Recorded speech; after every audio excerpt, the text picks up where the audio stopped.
Today's topic will be a state update for New Jersey's COVID-19 plan for the fall. So we've done a lot of talk about this in the last few months, and there's some new updates that I'd love to share with everyone today. My name is Kelly Mulvaney. I am a Training and Technical Assistance Coordinator for the New Jersey Self-Advocacy Project. NJSAP has been a division-funded program of the ARC of New Jersey since 1983. NJSAP supports the state's largest network of individual self-advocates and self-advocacy groups. NJSAP provides comprehensive trainings, resources, and other things to self-advocates, direct support professionals, and agency personnel. We have partnered with the Healthy Lifestyles Project, which is a program that teaches students and adults with intellectual and developmental disabilities about living a healthy life. So feel free to reach out to anyone on the NJSAP team if you would like to schedule a training session on one of these topics at your program or your resident. The NJSAP team continues to host virtual training sessions over Zoom, GoToWebinar, Google Hangout, and conference calls.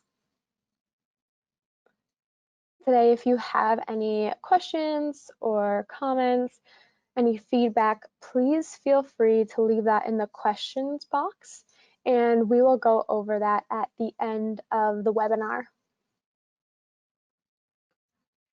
Today, we will discuss current reopening plans and COVID-19 guidelines, current policies for schools and programs that support individuals with intellectual and developmental disabilities, tips on wearing face masks, and techniques to de-escalate COVID-19 related conflicts. So we'll jump right in.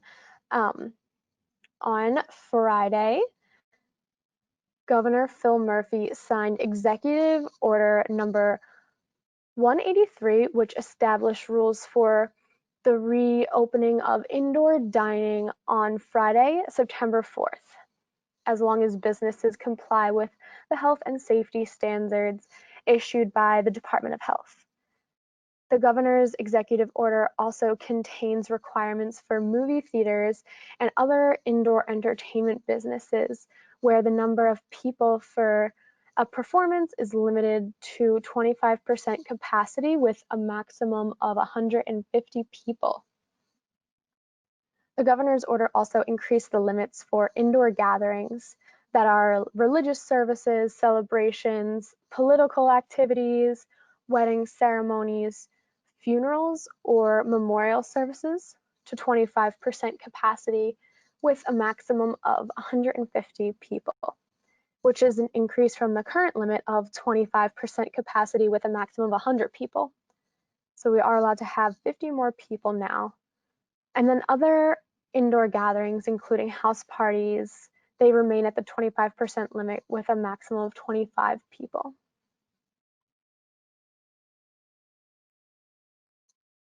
The Department of Health's health and safety standards for food and beverages, they must adhere to the following protocols. So they must limit the amount of people in indoor areas to 25% indoor capacity. They must limit seating to a maximum of 8 people per table, unless they're all from a family or the same household, and they can arrange seating to achieve social distancing. They would also require customers to consume food and beverages only while seated, require people to wear face masks while inside and on the outdoor premises when you are not eating or drinking and sitting at your table. Food or beverage establishments with table service require that customers be seated in order to place orders. And they must keep doors and windows open when possible, or utilize fans to improve ventilation.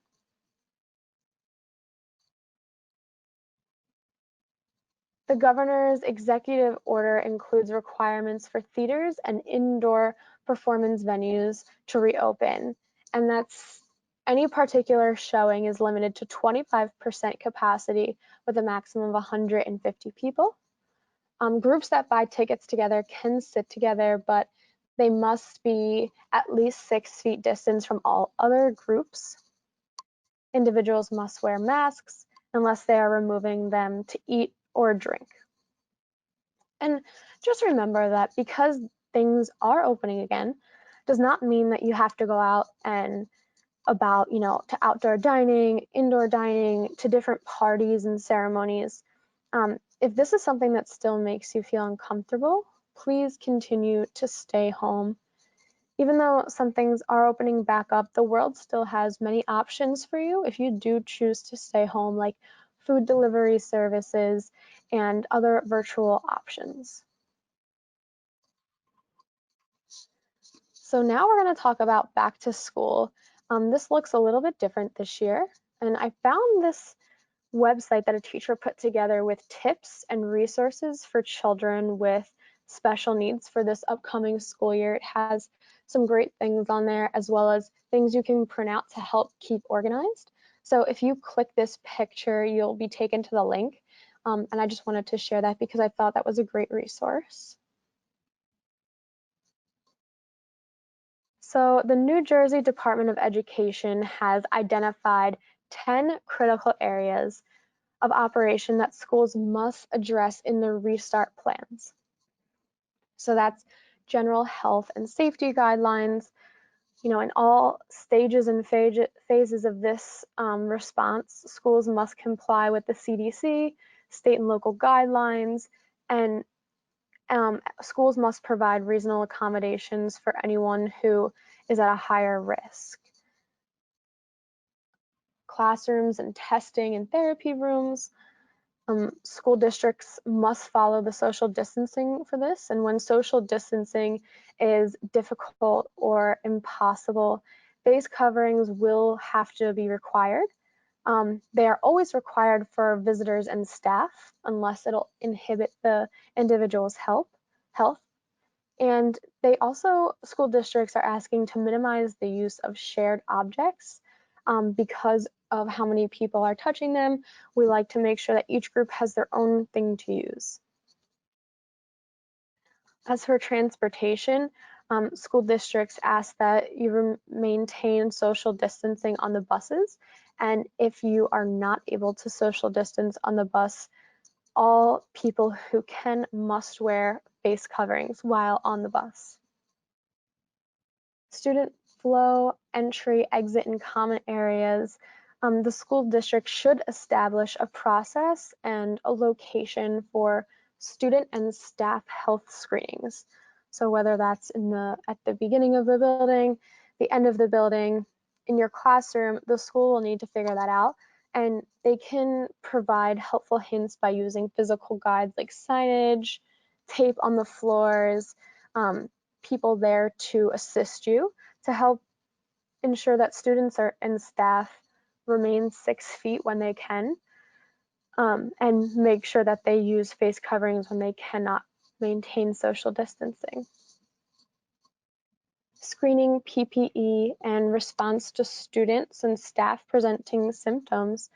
So the school districts must adopt a policy for safely and respectfully screening students and employees for symptoms and history of exposure to COVID-19. So whether they are doing this visually or with a temperature check, they want to be respectfully isolated after they find out.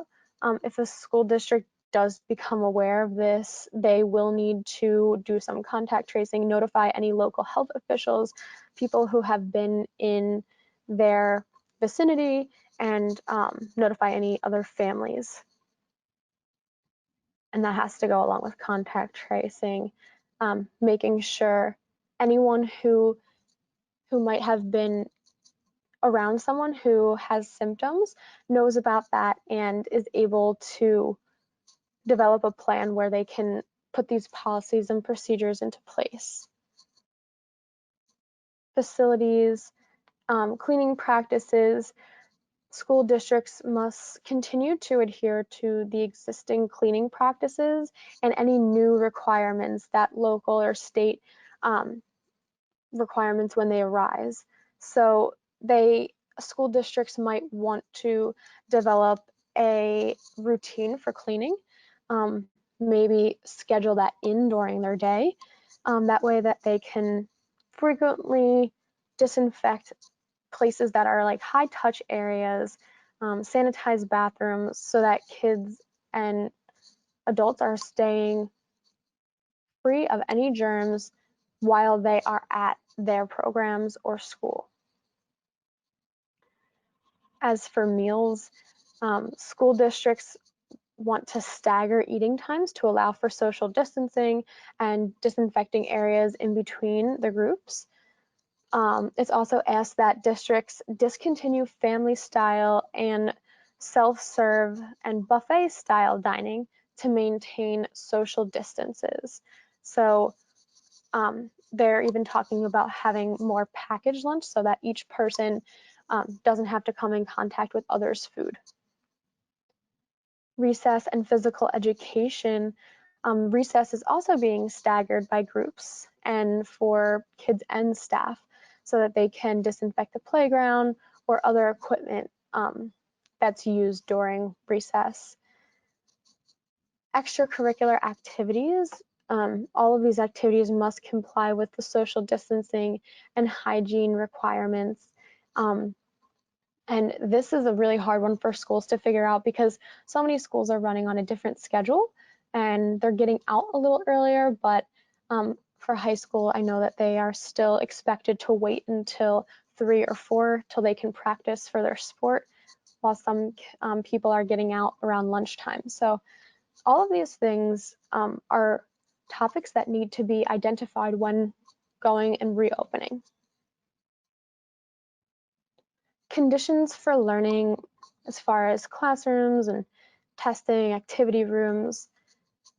When you're in a classroom setting where social distancing can take place, desks are 6 feet apart or physical barriers are up in place, face coverings can be removed while students are seated at their desks, but should be worn if you are moving around the classroom. And as we said earlier, the use of shared objects should be limited or clean between use. School districts must ensure that their indoor facilities have adequate ventilation.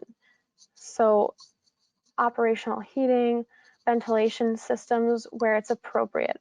This isn't something that was always something to consider when going back to school, and now ventilation is huge, not only in schools, but in different indoor dining places and places that are trying to reopen right now.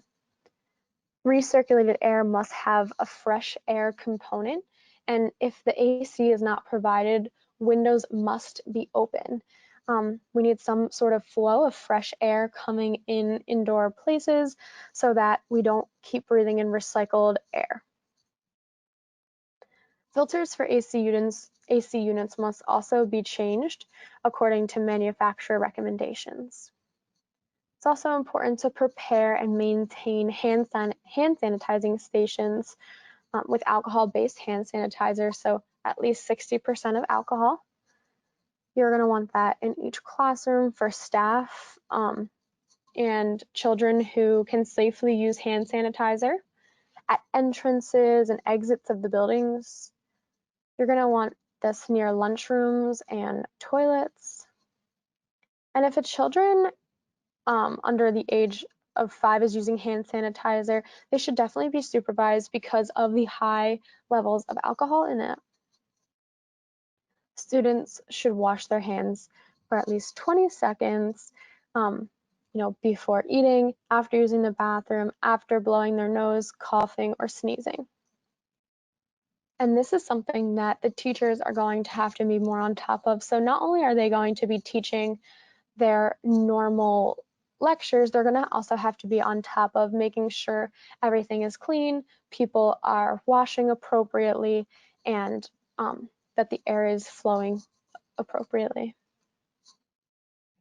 For school districts that provide services to medically fragile students and students with complex disabilities, it's important to ensure that PPE is there prior to opening, and that you will be able to maintain supplies in order to remain open.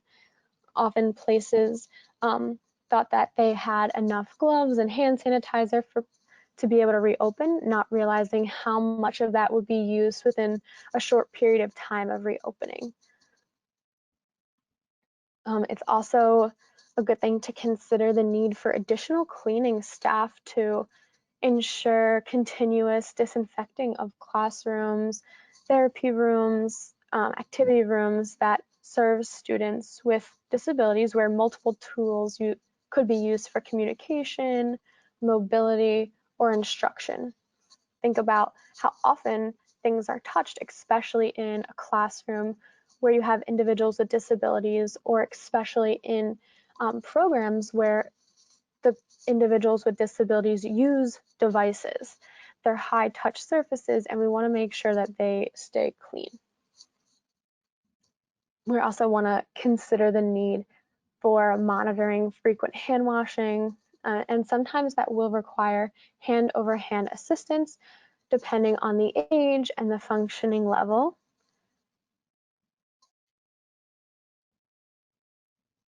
And another thing is ensuring the delivery of special education related services to students with disabilities. So under the Federal Individuals with Disabilities Education Act, IDEA, the New Jersey State Special Education Regulations, students with disabilities are entitled to special education and related services, such as accommodations and modifications to instruction, speech language services, occupational therapy, physical therapy, and counseling.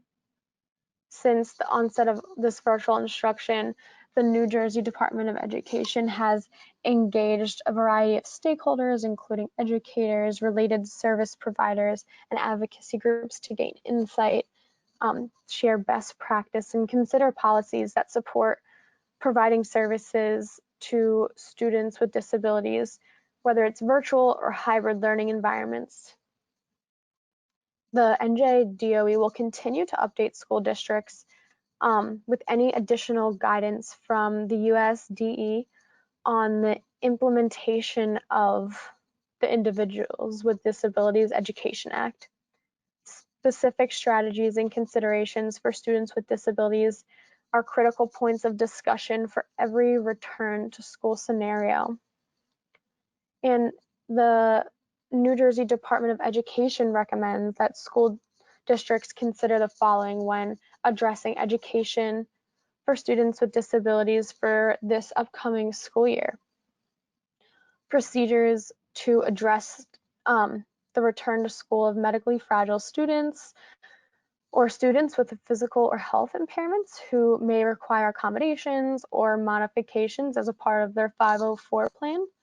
School districts should communicate frequently with the families of students with significant medical risk factors to determine if additional precautions or unique measures are necessary before the student returns to school.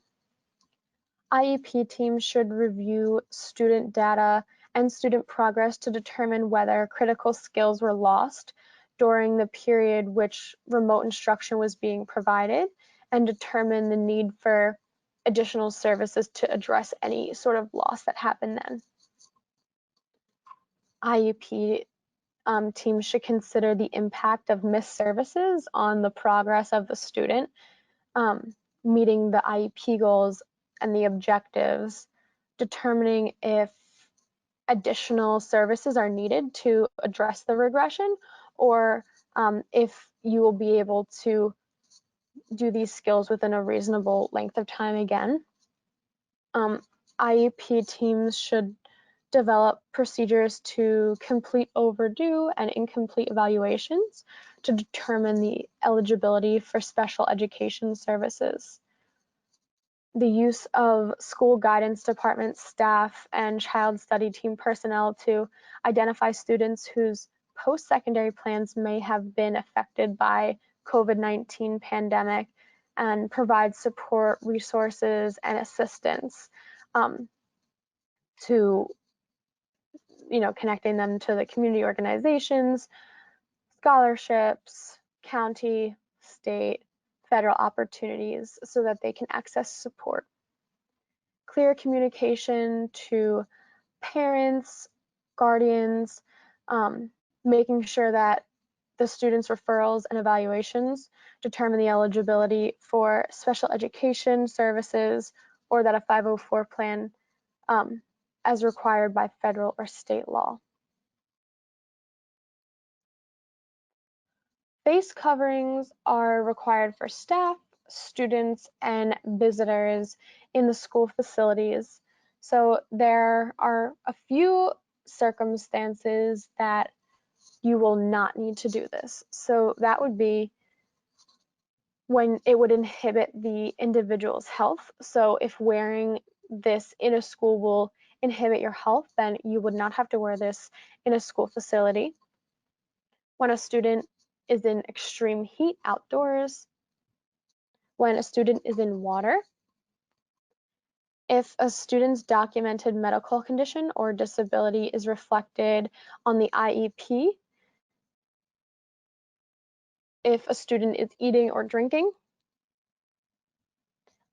if or when they have trouble breathing or they are unconscious, if they are incapacitated or otherwise unable to remove the face covering without assistance, then they should not be worn. And it also says that face covering should not be worn during nap time by any pre-K students. If the student is engaged in high intensity aerobic or anaerobic activities, so depending on certain gym activities, during gym and music classes, if individuals are in a well-ventilated location and are able to maintain 6 feet, then they are able to take their mask off. And when wearing a face covering creates an unsafe condition, like operating any sort of equipment, operating any sort of machinery that a face covering might get caught or you might not be able to see properly, that's another reason when it could be an exception for this circumstance where you would not have to wear a face covering at a school.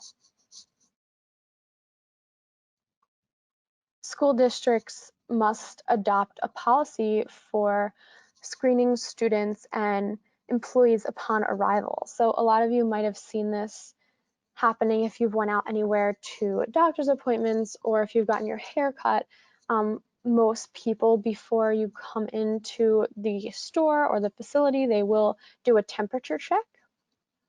So staff must visually check students for symptoms upon arrival, which may include the temperature check, depending on if the school district thinks that's necessary, and confirm with families that students are free of COVID-19 symptoms.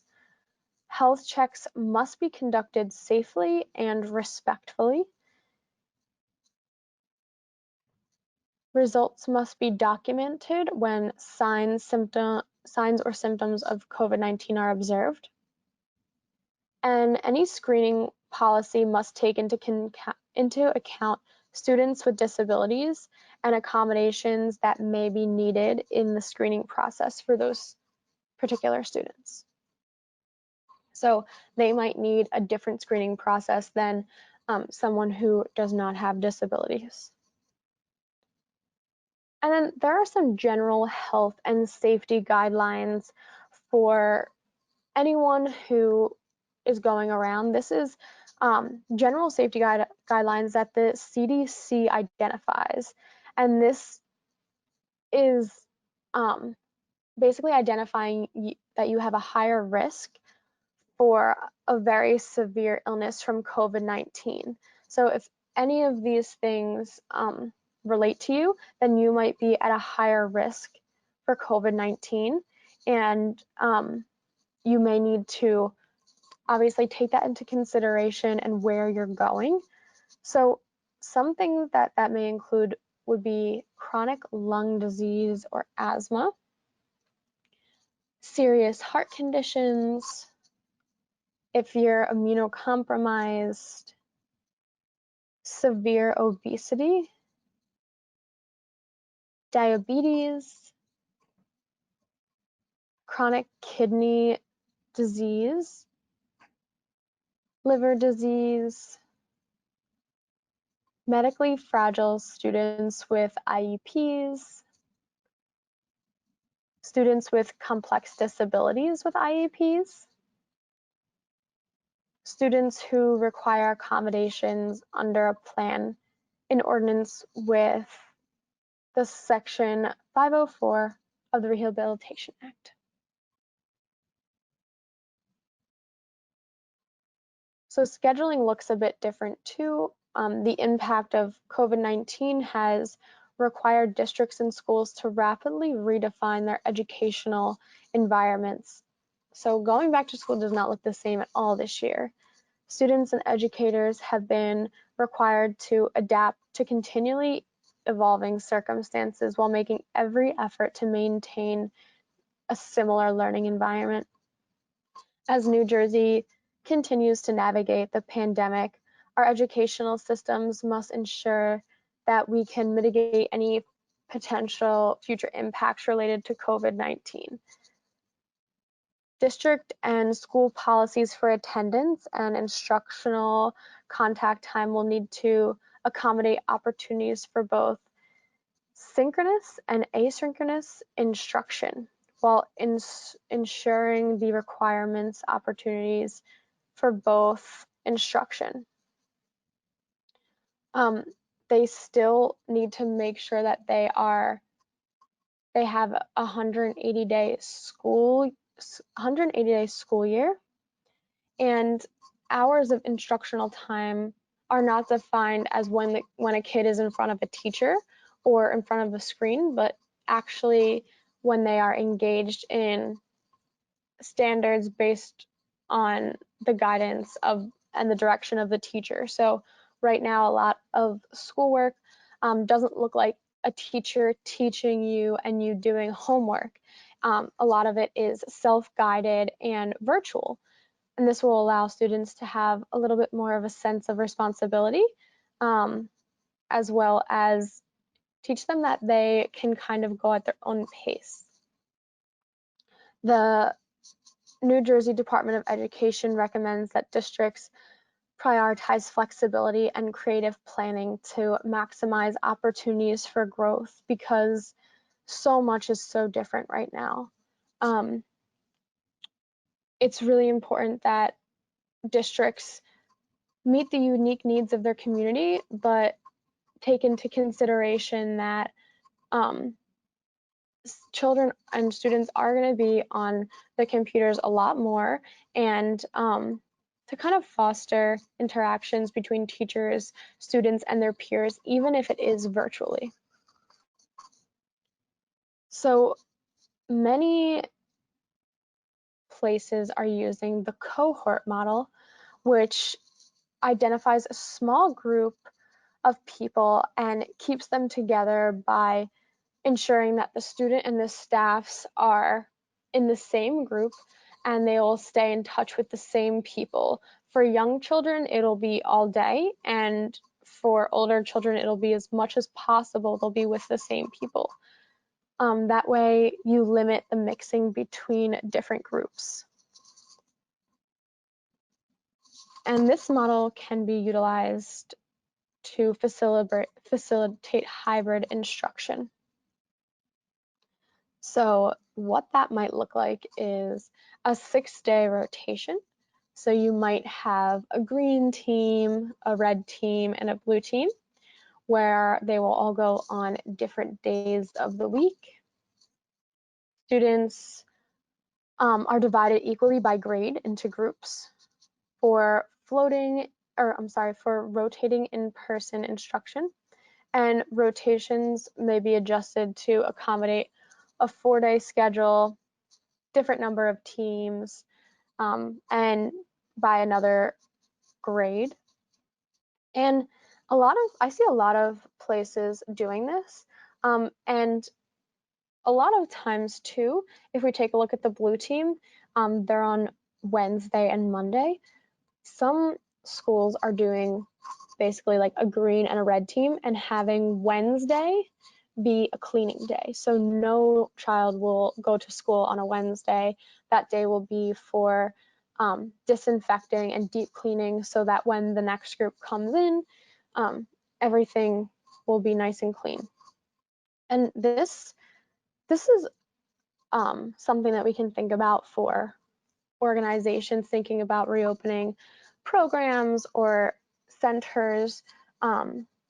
Unfortunately, we're not going to be able to go back to having everyone there at once. It might have to look like having a few different teams of people coming in different days.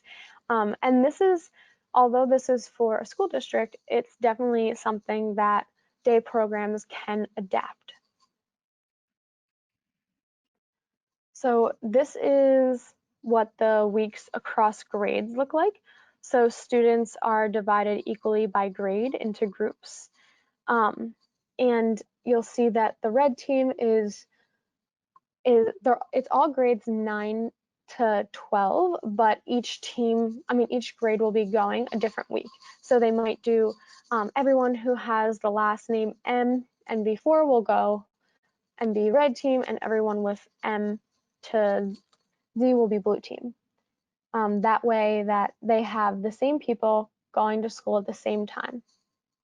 It may also look like this, where they do it by grade band. So the red team will be grades 9 and 10, the blue team will be 11 and 12, and each week you'll have different grades come in. This could really work great too, except when we think about having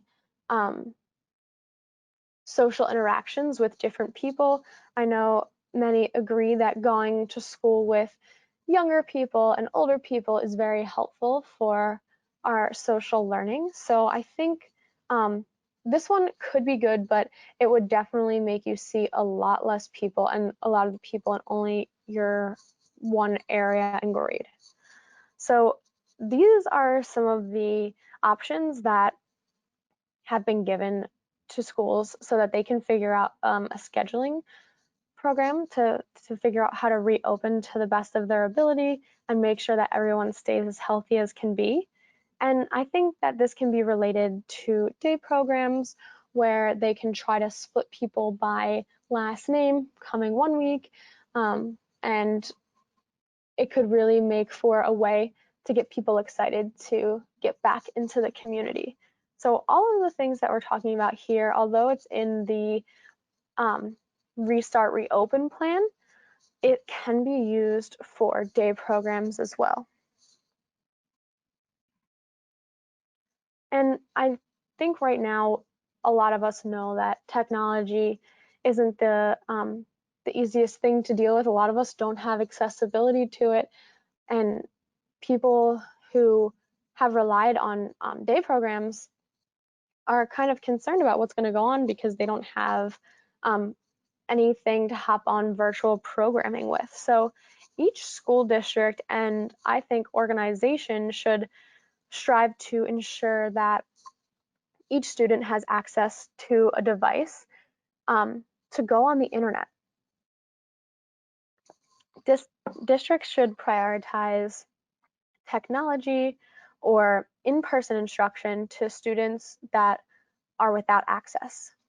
So these districts should include that they are trying to figure out this technology deficit in the reopening plan and how it will be resolved.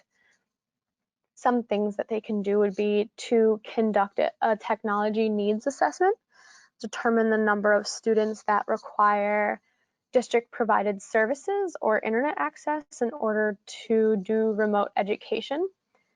It's really important to consider the technological needs of all the students, including those with learning disabilities and assistive technology needs. Consider the attendant needs associated with deployment of needed technology, including student and parent trainings. So not only might the student need help learning how to use technology, the parent might also too, so that they can actually be helpful to them when the student is doing the remote learning. Prioritize the purchase and rollout of devices and/or connectivity that may improve learning based on the results of assessment. So anyone who has this funding, they might want to, they provide strategies for maximizing funding to ensure that all students have access to these devices. For students with special needs, accommodations according to their instructional program must be addressed as appropriate for each student. And if any district is facing a device or connectivity shortage and they are trying to figure out how to help the people in their district as well, they could definitely let the people in the district know how they plan to provide devices and what they have already done to do something about this. And day programs could do something very similar. Most folks watching this webinar right now know that there's a huge need for access to technology for individuals with disabilities. If you are an organization and you're planning on reopening, it's important to remember that not everyone will be back together at once because of these capacity limitations. Some folks may not feel comfortable coming back until months after reopen. So it's important that the reorganization, you have a grasp on who needs this technology, who doesn't, so that you can work to provide activities to individuals regardless if they're utilizing in-person programming or virtual programming. Because each person will need to get back to learning or programs or school, and it's just a matter of how that's going to be done. It could be done virtually, it could be done in person, and we just need to make sure that each person has the access to that. And family engagement is so important for determining reopening plans. Authentic parent and family engagement involves the understanding of the needs of all children and families, including the most vulnerable populations like students with disabilities, English learners, migrant students, students experiencing homelessness, students in foster care, economically disadvantaged students, and other students most directly affected by COVID-19. Meeting a range of needs can be accompanied by involving a diverse group of parents or families in the planning to reopen. Hearing about what the needs and the wants are. This is a type of active and authentic parent engagement in the decision-making process that really builds trust and credibility for the final plan. Not everyone who's working on the final plan has an individual with disabilities living with them. Not everyone knows exactly what it's like to be the family of someone who may be going back to school or program. So it's important to get their take on this as well. And as it becomes time for programs to start reopening, you want to talk to families and caregivers about the certain needs and supports that they need. It may be helpful to go over what worked well and what did not work well with the individual while they were during the stay-at-home order. And it may be also helpful to discuss what families and caregivers need in terms of reopening and navigating a new schedule for everyone. And I just wanted to share a social story with everyone. This is a social story done by ADHERE, paautism.org, and it's just a social story of why masks are so important. And I'm sure all of you know this already, but I just really like this, so I wanted to share it with everyone. Because of coronavirus, I need to wear a mask when I go places. People in my family, neighborhood, and community are wearing masks. My mask keeps me safe. Your mask keeps me safe. I need to wear a mask even if I feel healthy. It is important to wear a mask every time I leave the house. There are many types of masks made from different things. Some people are clear, so you can see people's mouth when they talk. I can try different masks to find the one that I like.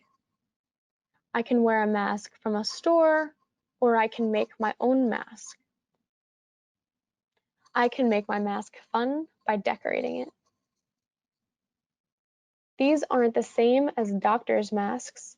These masks keep me and my community safe.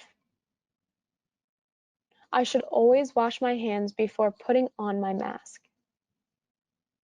My mask will cover my nose, mouth, and chin. It may feel snug. At first, my mask might not feel comfortable. The more I practice wearing my mask, the easier it will be to wear. When I return home and take my mask off, I should wash my hands. If my mask is made out of cloth, I should wash it right away. I can wear a new mask the next time I go out. Wearing a mask keeps everyone safe. So that's just a simple, short little story about why it is so important to wear masks. I know we hear about this all the time, but it really, really is so important that everyone keeps safe. And I wanted to touch on something that I know individuals with disabilities are definitely challenged for right now. It's a challenging time for everyone, and particularly for people who struggle with sensory processing disorder symptoms.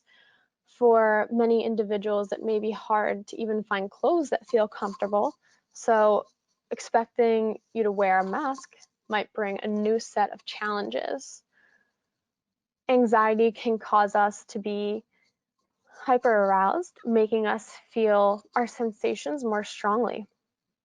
And since COVID-19 brings a lot of anxiety over us, if we can decrease this anxiety, we can minimize the sensory responsitivity and hopefully help individuals with sensory processing disorder to feel more comfortable wearing a mask.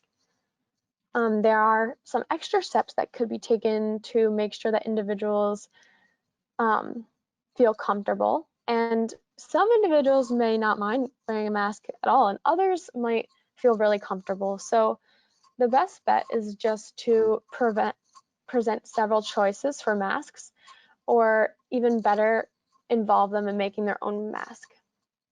So I would consider some individuals prefer cotton over nylon, so maybe getting them to feel the texture of what mask they like the most on their face. Some have elastic around the ears versus tying it behind the head. One sensation might feel better to a certain individual. And they might also prefer to wear a mask that's their favorite color or design because they feel like it might suit them better. And then I have put a link for a sensory-friendly protective fabric mask that is a stylish mask that is supposed to be comfy, safe, and usable. This mask has reusable 3 layers of reusable cotton, and it goes from an extra small to large adult face masks. It is made with soft nylon spandex, and it also has a sizing toggle for perfect fit that eliminates the need for readjusting with your hands. It also has white stitching on the chin side, so you always know which side is up. And there is also name tags to personalize. So if you want to get more excited about wearing a mask, this could be a great way to do so. And another option is making your own mask with a clear panel. So this is great for individuals who are hard of hearing or who use lip reading as means of communication. This might be a great way for you to protect yourself as well as still see people. And if anyone has heard of this, I just heard of this recently. It sounds really awesome and I have not tried it yet, but my friend uses it. It's an added piece for, it's suitable for various masks, whether it's disposable, cloth, or a handmade mask. And it basically just goes in your mask to allow more space for breathing. If you feel like when you breathe in, the mask clings to your face, or if it gets too hot in the mask, this silicone adapter should allow you a little bit more room for your breath, which should bring you some relief. It's also easy to use and dishwasher safe, and it can be found at Walmart, Amazon, or many other online retailers, and they come in different looks, so you can kind of see which one you think would fit most comfortable around your mouth.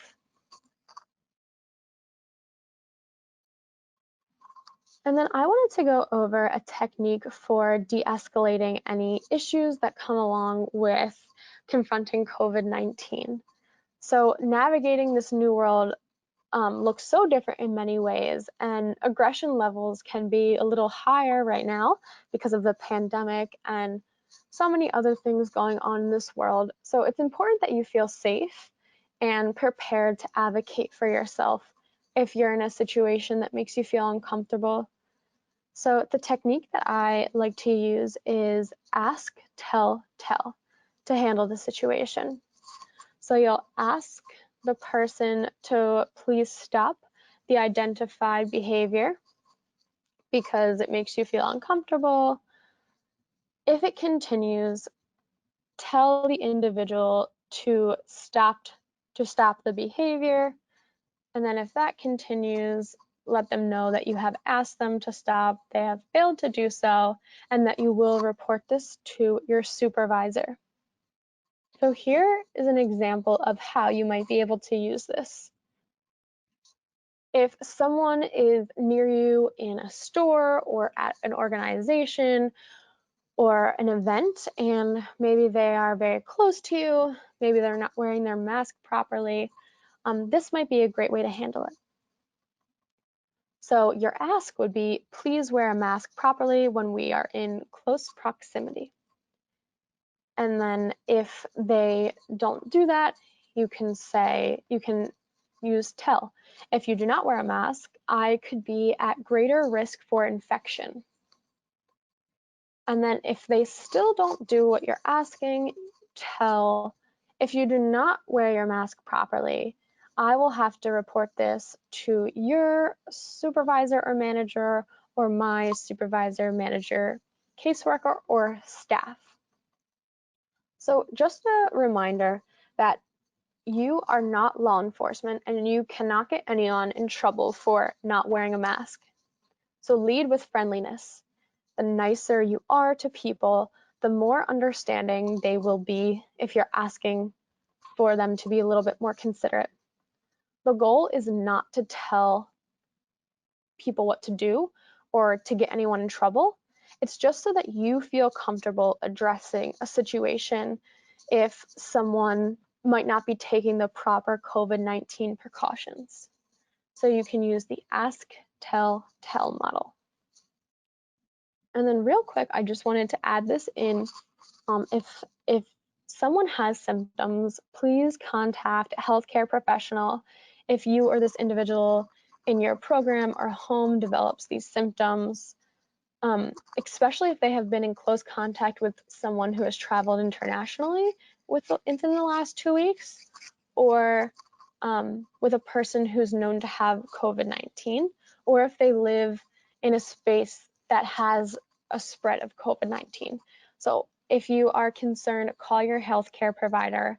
And I also have, for the most up-to-date information, you can visit this link down here with any COVID-19, it's the CDC page, so they'll give you all the information that you would need. And then here are the resources. You can use Governor Murphy's executive orders, the Road Back Restart and Recovery, or check out the Wearing a Mask social story. So I am going to check out to see if we have any questions. Bria, are there any day programs that are reopening now? As of right now, I have not heard about any day programs reopening. I have done a lot of research and I haven't found that we've gotten the okay for day programs to reopen. However, I think it's important for anyone who works at a day program or an organization similar to start to consider these things so that when day programs are able to open back up, they will be able to know what's coming, be prepared, and have the best resources that they can available to them. And then Susan, I see that you said we cannot see it, and I'm not exactly sure what that was about. So if you were still not able to see it, we can help you at the end. And the masks that were recommended, I have either put links to on the page, or you'll be able to find them, the silicone pieces, on Amazon or Walmart.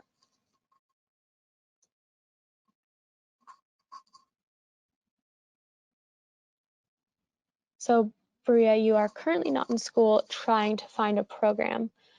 Certain programs are doing virtual day programming, so I would definitely look out for that. If you are looking to do something sooner than later, virtual day programming could be a good option until programs do open back up.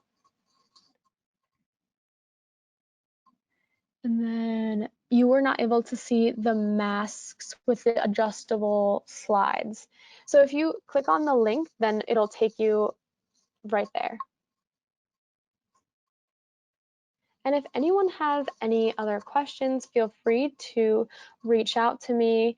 And I hope everyone has a great day.